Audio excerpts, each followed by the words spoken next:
How do I know that I'm growing spiritually? How do I know that I'm growing spiritually? Well, if you're asking the question,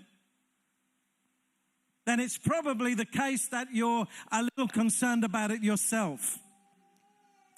If someone is asking the question, am I growing spiritually? It's probably the case that you're a little concerned about it yourself.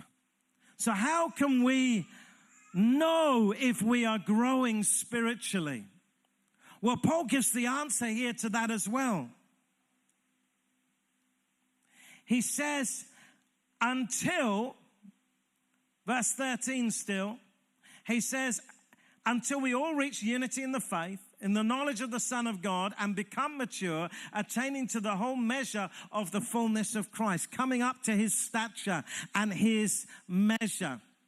And so one way that you can know if you are maturing spiritually is to begin, and if you're maturing spiritually, you're doing this anyway, by the way, but to begin to look at Jesus, because he is the measure.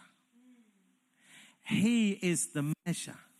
When you've seen Jesus, you've seen God himself. But also when you've seen Jesus, because the Bible tells us that he is the second Adam, you have seen a true man as God intended. You have seen the template. You have seen the example. Why do I say? Don't we know that already? Well, here's the thing that I've seen. Many of us, when we want to know where we are, we look at our neighbor. Is that not true? We look at our neighbor.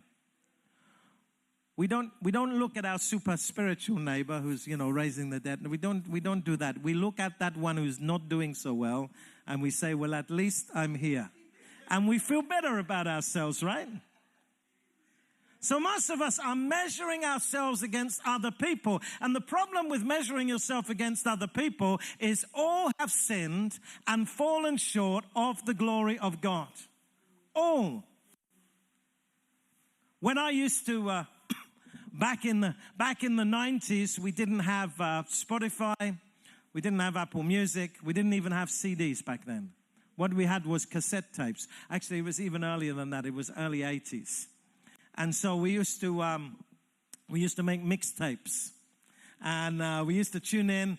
Capital FM was the one we used to listen to back in those days, and in London. And we put the tape in, and you'd have to wait and press record just as the DJ finished talking, and then you had to try and stop record before he came in at the end, and that's how you made a mixtape. But we'd swap those mixtapes. You'd swap them around, and you'd make a copy. And sometimes you get to the place where you make a copy of a copy of a copy, and it doesn't sound so good. Because with every copy, it just degrades. It just gets worse. It's the same if you start looking to other people as your template. The only time you can look to other people as your template is not to see the bad in them so you look good, but to see the Jesus in them so you can learn. That's the only way. If you look at someone who's doing worse than you, don't tell yourself, wow, I'm doing so much better. No, look at them and say, what are they doing? What is Jesus doing in them that I can learn from? Because you might feel you're doing better, but maybe Jesus is doing something in them that you can learn from. But Jesus is the measure. And where do we find Jesus? We find Jesus in the Word of God. Learn something new about Jesus every day. And then say, God, search my heart. Search my heart. Search my heart. That's what David said, search my heart. Search my heart as I look unto Jesus, the author and perfecter of my faith. It says in Hebrews that he is the exact imprint of God's nature. You look at him and you see not just the nature of God. You see there's this, Jesus is perfectly God and perfectly man. And so we get this, we can see God, but we can also see the man as God intended man to be. He is our template. So we look at him and we say, God, search my heart.